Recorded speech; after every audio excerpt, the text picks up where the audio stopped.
Hey, comment il est? Dans cette vidéo, je vais vous montrer comment j'ai réalisé cette pose américaine sur cliente avec les capsules Nails FRS. C'est parti!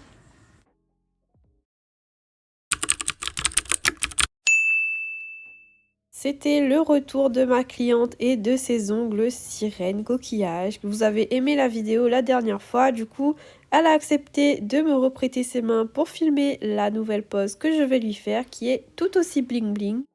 Elle a gardé cette pose une dizaine de jours et j'ai fait la dépose hors caméra parce que c'est un peu long. Voilà l'état de ses ongles dessous, donc nickel, j'ai déjà préparé la plaque et j'ai déjà fait les cuticules. Je vous montre vraiment que la pose américaine et la création du nail art. Du coup, je vais utiliser les Caps Nails Long Square de chez Nails FRS. Donc ce sont les capsules américaines carrées longs, tout simplement. Je vais sélectionner les bonnes tailles pour tous les ongles. Il faut bien que vos capsules recouvrent les points de sortie. Et ensuite, je vais vous montrer comment je prépare mes capsules à la base. Il suffit tout simplement de limer en fait à la base de la capsule pour affiner et pour qu'il y ait le moins de démarcation possible quand vous posez. Je ne l'ai pas montré, mais moi, à l'intérieur de mes capsules, j'applique un tout petit peu de primer sans acide. Je ne griffe pas l'intérieur. Du coup, je mets mes produits de préparation sur les ongles que je répète, j'ai déjà préparé comme d'habitude. Mon petit nail prep, mon petit primer. Et en fait, ce que je voulais vous montrer, c'est comment appliquer, enfin, plutôt vous expliquer, c'est comment j'applique mes capsules Nails FRS parce qu'il y a quand même un bombé un peu plus prononcé. J'utilise la Reinforce Base Builder de chez Beauty Luxe pour coller mes capsules. Franchement, elle est nickel, j'ai aucun problème, aucun décollement.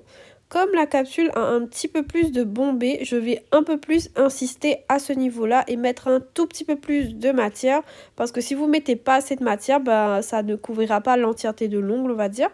Du coup, j'applique ma matière, je place sur l'ongle et je mets sous ma petite lampe. J'enlève ce qui dépasse en dessous si ça n'a pas encore catalysé avec un petit bâton. Comme ça, il n'y a pas trop de matière qui me gêne par-dessous. Je vous remonte. Du coup, j'applique une bonne dose de base dans ma capsule. Et en fait, il faut le juste dosage, mais il faut qu'il y en ait assez pour recouvrir le bombé. Du coup, vous voyez, moi, la petite bille que je mets, je viens l'étirer là où il y a le bombé pour être sûr qu'il y a assez de matière de partout. Après, quand je dis beaucoup de matière, c'est pas trop. Il faut que ce soit proportionnel avec la taille de l'ongle dessous et la taille de votre capsule, quoi. C'est vraiment un coup de main à prendre et pour pas que ça déborde de partout, surtout. Bien sûr, la petite lampe me sert uniquement à pré-catalyser. Quand j'ai mis les 5 doigts d'une main, je mets sous la grosse lampe et quand c'est fait, je viens relimer un peu la forme. Donc là, vraiment, c'est un coup de lime léger, juste pour enlever s'il y a des petits bouts de capsule qui dépassent sur les côtés ou pour affiner un petit peu plus par rapport à l'ongle. C'est pas nécessaire sur toutes les capsules, mais moi, je le fais toujours.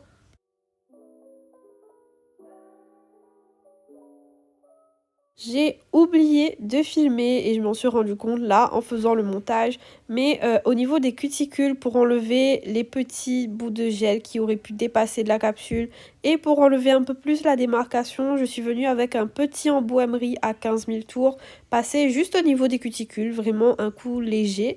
Et ensuite, je viens prendre un bloc polissoir et je viens griffer la surface des capsules pour enlever le côté lisse et que les matières s'accrochent, donc le vernis s'accroche pour pas que ça parte comme un autocollant quoi.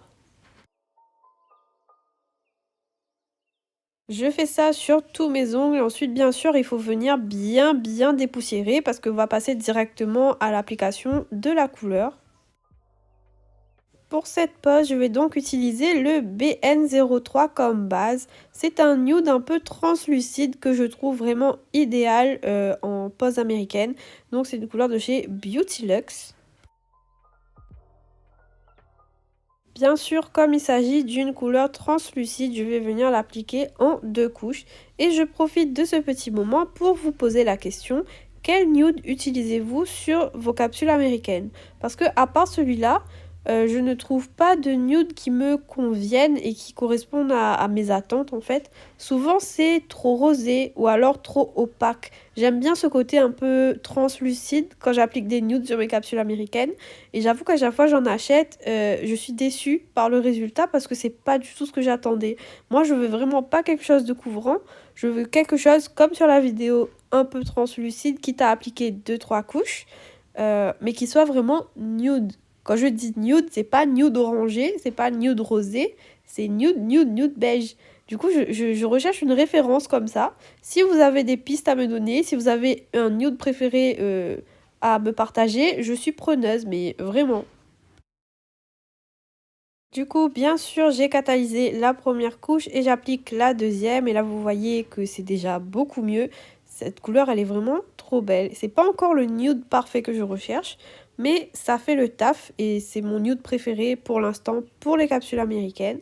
Donc, je vais bien appliquer la deuxième couche de partout. Je fais en sorte que ce soit bien uniforme et bien lisse. Parce qu'en fait, ma cliente, elle veut garder ce nude-là et faire des décos blancs et dorés, très chic, très glam, on adore.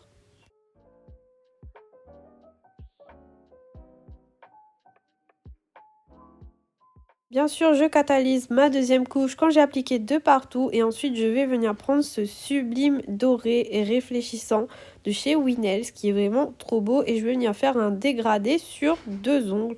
Pour faire mon dégradé, quand j'ai un vernis pailleté comme ça, j'en applique une bonne petite quantité sur le bord libre. Ensuite, je viens prendre un pinceau à ombrer et je viens étirer mes paillettes tout simplement. Vraiment, c'est hyper simple à faire et le résultat, il est trop beau. Déjà, ce vernis, je l'adore. Mais en plus, là, en dégradé comme ça, j'aime trop. Du coup, je suis venue faire ça sur le majeur et sur le pouce. Si vous faites ça sur cliente, pensez à lui demander si l'intensité des paillettes lui convient ou si elle veut une deuxième couche. Je vais ensuite venir prendre mon blanc de chez Nails FRS, donc le white. Et vraiment, ce blanc-là, pour moi, il est idéal pour les French. Il est vraiment bien pigmenté et il se travaille assez facilement. Je ne suis absolument pas une pro des French, mais bon, j'essaye de faire de mon mieux et je vous montre comment je fais sur du carré comme ça. Je viens tracer mes repères, donc je viens tracer comme un T avec la limite de là où je veux que la hauteur de ma French soit et le milieu de l'ongle, du bord libre. Et ensuite, je viens relier un triangle sur le côté ces deux traits-là. De toute façon, vous voyez ce que je fais en vidéo. C'est pas très droit, c'est pas très correct, mais je fais de mon mieux. Hein. Je suis vraiment pas la pro du tout des French. Je galère comme pas possible, mais j'essaye en tout cas de faire comme je peux. Là, j'essaye de tracer un bon sourire bien profond, un petit peu plus étroit que ce que je fais d'habitude. Et ensuite, je vais venir remplir, pour plus de simplicité, comme c'est quand même une grosse French, je viens remplir directement avec le pinceau de mon flacon de vernis. Je viens affiner les petits détails avec mon pinceau liner. Et je demande surtout à ma cliente, est-ce que c'est droit? Parce que ça, c'est mon grand calvaire. Je demande toujours à ma cliente de vérifier mes French si de leur point de vue à elle, c'est droit, parce que notre point de vue et leur point de vue n'est pas le même. Du coup, pour cette pose, je vais faire une French sur le petit doigt et sur l'index. Si je peux vous donner un petit conseil quand même pour vos French, c'est de prendre un pinceau liner avec des poils un tout petit peu longs. Enfin, un peu moyen, on va dire, pas trop court parce que sinon vous n'arriverez pas à bien tracer le sourire. Et surtout, il faut que ce soit bien souple. Par exemple, là, le pinceau liner que j'utilise, ben, je ressens qu'il n'est pas assez souple et il est un peu ancien et abîmé, je vous avoue. Mais j'ai pas encore reçu mes nouveaux pinceaux, du coup, je suis obligée de l'utiliser. Mais il est vrai que j'aimerais qu'il soit un peu plus souple parce que c'est un peu plus facile à travailler et ce sera beaucoup plus facile pour vous pour tracer le sourire. Quand j'ai fait mes French, je catalyse bien sûr et je continue de créer ma pose. Là, ma cliente, je lui ai proposé un petit effet chrome sur un doigt. Du coup, pour ça, je viens appliquer mon top coat que je catalyse 30 secondes uniquement. Donc, c'est un top coat sans résidus, bien sûr. Je mets mon top coat à catalyser uniquement 30 secondes et ensuite, je viens frotter mon effet chrome. Donc là, c'est un effet jaune pastel qui vient d'une petite palette AliExpress. Et le résultat, il est trop beau. Du coup, je l'applique et je recèle le tout avec un top coat que je catalyse cette fois-ci 60 secondes. Et quand c'est fait, je viens appliquer mon top coat de partout. Parce que là, en fait, la base de ma pose est terminée. La suite, c'est uniquement appliquer des strass et des effets 3D. Du coup, quand vous faites une pose où il y a des nail art différents, il faut que vous anticipez dans votre tête et que vous faites tout pour que au moment du top coat, et ben, vous appliquez le top coat de partout et que toutes les bases soient faites. Donc ça, c'est vraiment un truc que vous allez comprendre et apprendre au fil du temps. Mais moi, c'est comme ça que je procède. Quand j'applique mon top coat, je sais que tout est scellé et que il reste que les décos et que ce qu'il y a en surface. Je catalyse et je vais passer à mon effet un peu relief 3D.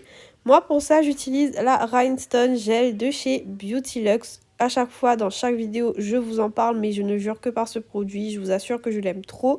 C'est non seulement un gel à strass, mais il fait aussi de sublimes effets relief 3D, comme vous voyez dans la vidéo. Du coup, là, avec un petit pinceau liner, je viens en prélever directement au flacon et je viens créer mes petits reliefs sur mes French. Petit conseil, si dans vos poses, vous devez allier effet 3D et strass, créez vos effets 3D relief avant, parce que je trouve ça plus facile ensuite pour placer ces strass, et puis ça embête un peu moins sur l'ongle, on va dire. Vérifiez que ça n'a pas coulé et ensuite vous pouvez mettre à catalyser et je passe à ma petite fleur en relief, en effet 4D, 5D, 3D, je sais jamais comment il faut dire. Du coup je viens prendre ma petite pâte 3D, celle-ci vient de chez Winnels, elle est blanche et je vais venir créer un petit boudin et faire des petites billes.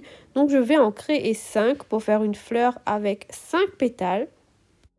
Je vais, on va dire, préplacer les 5 billes sur mon ongle pour avoir un peu la forme et la taille de ma fleur. J'essaye de faire des billes pas trop petites mais pas trop grosses, moyennes. Il faut essayer de faire en sorte qu'elles soient à peu près toutes à la même taille. Et ensuite, avec un petit embout silicone comme ça, je viens travailler la matière. Du coup, je viens l'étirer, l'appuyer sur l'ongle, bien sûr, pour qu'elle accroche sur une surface et la travailler et former une fleur. En réalité, ça se forme assez facilement. Donc là, vous voyez que la matière s'étire un peu de trop. Comment je peux dire ça? Genre, ça s'aplatit pas, vous voyez, ça se casse un petit peu. Mais c'est pas grave, ça a apporté un peu de profondeur à ma fleur, on va dire ça comme ça. Je laisse volontairement le centre comme ça, parce que je suis venue mettre des petites strass, des petites billes dorées à l'intérieur. Je me sers du côté plat et fin de mon embout silicone pour créer les petits traits qu'il y a dans les pétales. Je vérifie bien dans tous les côtés si ça me convient avant de mettre à catalyser. Certaines matières demandent d'être travaillées avec du cleaner ou avec de l'eau aussi, j'ai déjà vu. Mais moi je travaille ça comme ça sans rien, juste avec mon embout silicone et ça marche très bien. Quand ma fleur est catalysée, je viens prendre des petites billes dorées que je viens mélanger à mon Rhinestone Gel, donc mon gel à strass. Et je viens appliquer une bonne petite quantité au milieu, parce que je trouvais ça trop joli d'avoir un petit amas de billes au milieu et ça donnait du relief et du bling. Et c'est ce que ma cliente recherchait dans sa pose, du bling. Quand j'ai catalysé les petites billes dans ma fleur, je passe à mes doigts où il y a le dégradé. Là-dessus, je viens appliquer des petites fleurs comme ça et des petits strass et des billes dorées un peu de partout dans le dégradé. En fait, ça rajoute encore plus de bling. Vous avez compris que c'est l'ordre du jour, que c'est le thème préféré de ma cliente, de rajouter des détails, du bling, des strass, du doré, des paillettes. Bref, elle adore ça et moi aussi, et c'est pour ça que je vous ai montré cette pose pour vous montrer un peu le type de pose bling qu'on peut faire. Donc là, ce modèle là on l'a réfléchi ensemble et c'était un peu un mélange de plusieurs inspirations qu'on avait trouvées. Bien sûr, pendant que un doigt catalyse, j'en fais un autre. Du coup, je suis venue prendre le pouce de l'autre main et elle voulait cette fois-ci un petit cœur et non pas une petite fleur.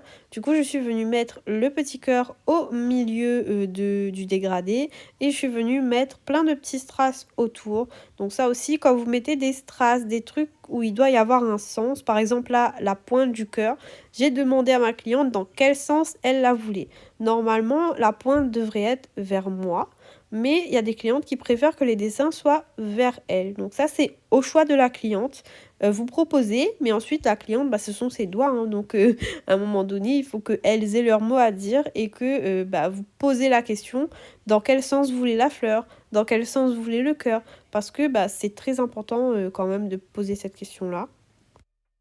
Quand tout est placé, je mets assez vite sous la lampe à catalyser pour ne pas que ça bouge et je vais passer au compost strass sur les French parce que oui, toujours plus de bling. Elle voulait des compos strass sur les French. Du coup, j'applique directement ma rhinestone gel sur l'ongle là où je veux qu'il y ait des strass. Et là, c'était un peu du freestyle. Je viens prendre une boîte de strass dorée que j'avais pris sur Shein, je crois. Et je viens mettre des petits strass, des gros strass et créer une petite compo en fait, un peu aléatoire mais qui rend très jolie sous la French, là où il y a le nude, il faut pas que ça touche le blanc. Et vraiment, c'est trop beau, genre ça apporte vraiment du bling en plus. Et ma cliente, elle a adoré. Et moi aussi. Il faut mettre à catalyser assez rapidement avant que ça ne glisse, bien sûr. Ensuite, sur l'ongle où il y avait la fleur en 4D, là, bien sûr, il manquait des strass. Du coup, je suis venue rajouter de la rhinestone gel et j'ai fait une petite ligne de strass à la base de l'ongle. J'ai fait comme une couronne de strass, donc avec un strass central un peu plus gros et ensuite ça part du plus petit en fait sur les côtés. Et quand j'ai fait ça, ensuite je suis venue rajouter des petites billes dorées entre les strass pour faire plus joli et rajouter du bling parce que avec elle, il y en a jamais assez et moi j'adore. Quand vous faites des designs comme ça, où il y a une partie de l'ongle qui reste sans déco, on va dire, comparé au reste, demandez bien à votre cliente si elle ne veut rien rajouter, que ce soit des petits strass ou quoi, parce que ça habille toujours l'ongle et ça fait beau. Du coup, quand c'est catalysé, tout est fini, ma cliente est satisfaite, elle ne veut rien rajouter. J'applique mon huile à cuticule Elixir d'opium de chez Nail Baika qui sent extrêmement bon et la pose et la vidéo est terminée. J'espère qu'elle vous a plu et j'espère que cette pause vous plaît autant qu'à moi et ma cliente. Vraiment, on adore. Dites-moi en commentaire à combien de temps vous estimez la pause, c'est-à-dire combien de temps j'ai pris pour faire la pause. Ça m'intriguerait de savoir votre estimation. En tout cas, n'hésitez pas à vous abonner, à liker la vidéo et nous, on se retrouve la prochaine fois pour une nouvelle vidéo. Et n'hésitez pas à me dire en commentaire ce que vous en pensez, hein. Allez, bye bye!